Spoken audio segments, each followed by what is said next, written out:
Hello, hello, hello. This is your message from the universe for 10/26/2020. This is the rune Kano. Now, Kano is the rune of clarity, is the rune of opening, is also the rune of fire and a torch. This rune is really about opening your eyes, opening your mind, opening your heart, opening your third eye, and really getting clarity on situations. It's one of my very favorite runes, and it's actually in my personal rune symbol that I created that they gave to me, and I have it everywhere. In fact, let's do a little personal reveal here.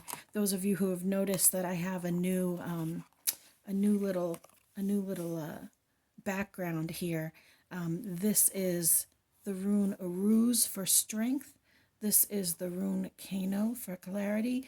And this is Suelu, which is the spiritual warrior. And that symbol came to me probably 15 years ago, as I was reading the runes and asking for some help and some protection and what can I focus on to help me move forward. And that came out. If you're interested in that sort of a thing, I can definitely help you out with that. I'm going to be doing readings, and that will probably be like an add-on if you'd like your own kind of symbol where I focus on you and give a little bit of clarity for you in your journey. This particular reading today, we're talking about this clarity. It's really focused on fears. It's really focused on that fear, that anxiety, that separation with that double moon. And it always amazes me when that double moon pops up because, it's two different decks. I shuffle really hard, and I've shown you guys how I do the shuffle. I just kind of flop the cards around until one of them does this. And so when they come out from two different decks, I always know it's super important. And this is really about taking a look at your own fears, your own anxiety, your own fear of separation, or those things that are keeping you separated from that divine within. And we had a little extra bonus with this cat deck, with this devil card. So it's really looking at the fears that hold you back. It's taking a close look at those things that hide in the corners of your mind and your emotions, those things that are driving the patterns that we were talking about yesterday. And so having both of these double moons and this is really speaking about getting clarity on your fear and why you have them. When we add to these cards this Five of Cups, this Five of Cups talks about regret, and it talks about looking at what you regret and looking at those fears that have been created, looking at what from the past is still creating circumstances in your present, because what you did yesterday got you to where you are now. And when it comes to fears, our fears are created from a root of something that happened to us, or something that we learned, or something that we went through. And what happens is that creates a core belief. So, for example, a person says a curse word when they're 3 and somebody smacks them in the head. For the rest of their life, or for their formative years, they do not say a curse word because they know that they're going to get smacked upside the head, right? So now they're an adult and living out in the free world, but they're still holding on to that. And they have this fear of expressing themselves in some moments, not just with cursing, but it's expanded to being mad at all. When I was growing up, it wasn't okay to be mad.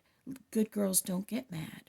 And I wasn't ever allowed to express my anger. Now I'm 50, and I've been working for the past few years on learning how to express my anger, because before this, I couldn't do it because I had this core belief that if I expressed my anger, then I was a bad girl.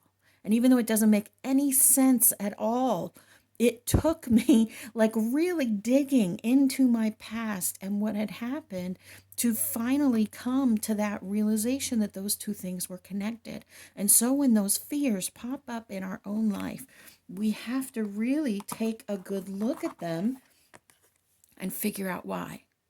and figure out why. Because those fears from the past are stealing our self-respect. We are giving away our power to an event from the past that is now holding sway over us. I'm going to say that one again.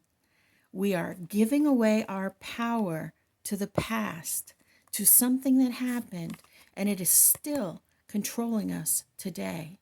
I do not want to be controlled by something that happened to me when I was a 3-year-old. And so this is what we're doing in this entire process, really, is digging into all of those fears, those human things that create patterns. And what happens when we find them? You love it. You hug it. You hug that little kid and you say, you know what? You didn't have to be afraid. And I'm listening to you now. And it's okay for you to be mad sometimes. You say the things to yourself as a child that you wish had been said to you in the moment. You say the things to yourself in that horrible situation that you're carrying that you wish had been said to you. And then you give yourself a hug. You forgive those involved. You kiss it and you let it go. And then you step into the future without your fears. Or you step into the future despite your fears, because now you know where they're coming from. You know that they are not based in an actual primal fight or flight necessity. They are literally echoes from the past that you continue to hold on to. Step boldly into your future, loving yourself and connecting with that divine within you. You are beloved, you matter, you are so loved.